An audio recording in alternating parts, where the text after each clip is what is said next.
Hey, how's it going, everybody up there, Ethelbert, Manitoba, Canada? It's been a few week and a half since I made my last post. It's been a really, really rough couple weeks.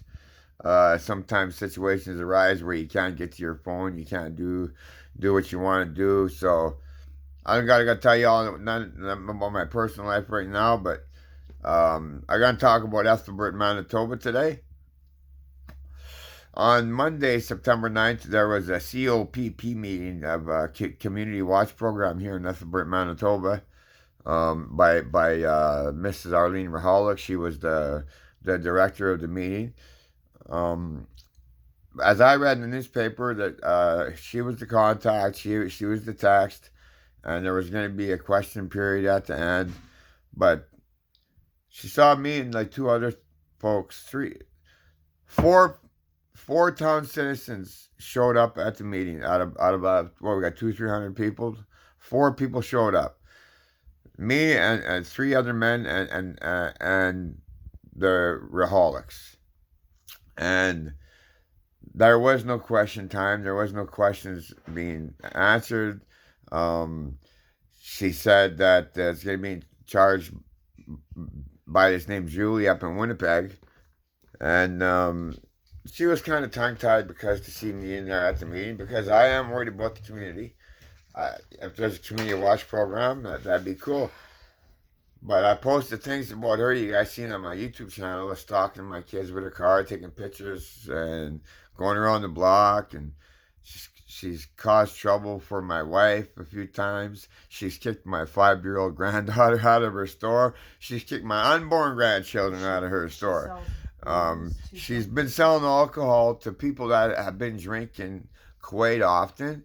And a good buddy of mine in April was clearly intoxicated, and she went and sold him another bottle. And about maybe 20 minutes later, he got his ribs broken, his hands broken, and his skull fractured.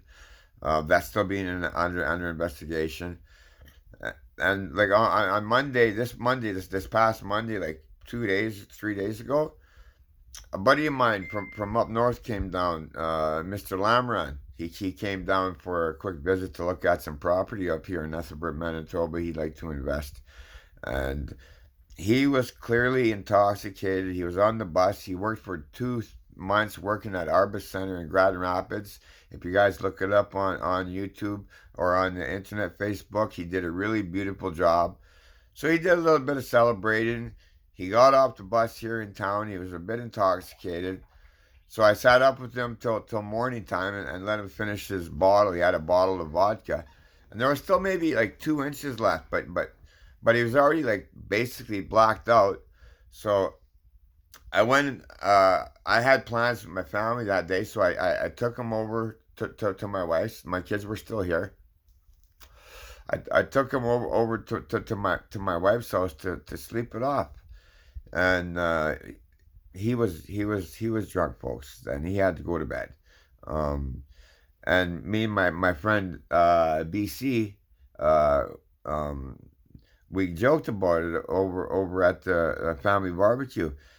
There's no way that Arlene's gonna sell him alcohol. He's clearly intoxicated and blackout. He's gonna be safe here. He's gonna go to sleep. There's no way Arlene's gonna be selling him alcohol. Bah ha ha ha! Guess what?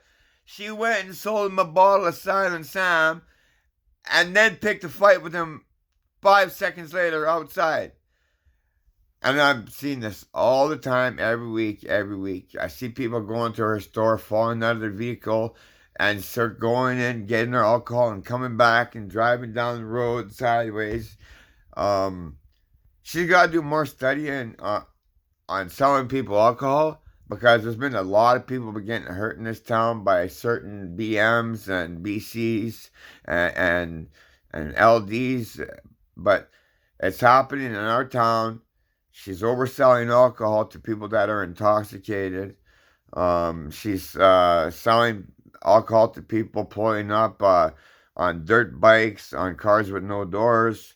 Accidents happen. Maybe you know what accident I'm talking about. 3 years ago, she sold some alcohol to a friend of mine. Yes, an accident happened. There was a death involved. And she's still continuing to do this to this day, selling alcohol when people are clearly intoxicated and shouldn't be driving. I think she needs to take a program on social skills. I've taken a couple programs myself on social skills, so that's probably why y'all get along with me so well, because I keep my calm, I keep my patience, I don't go all freaking out. I'll rant on my Facebook, on my YouTube. I don't do Facebook. I'll rant on my YouTube because I can see myself. It's like I'm talking to myself to the town, so I don't get so shy. But here, I don't have to be shy. I'm just telling you straight up how it is. She tried to have the COPP meeting. Nobody showed up. She said she had 3 or 4 people committed. She wouldn't say who those committed people were.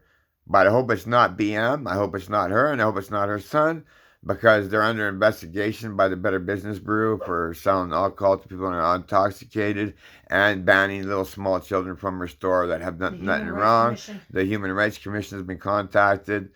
So there's no way she can be involved or in charge of this program. So I want y'all people keep an eye out for this program, because if someone's going to be in charge of it, it's got to be people that we could trust. Unfortunately, that's not you, Miss Raholic. Have a good day. Peace. Subscribe to my channel. It's Mr. Rodassi, and I miss y'all.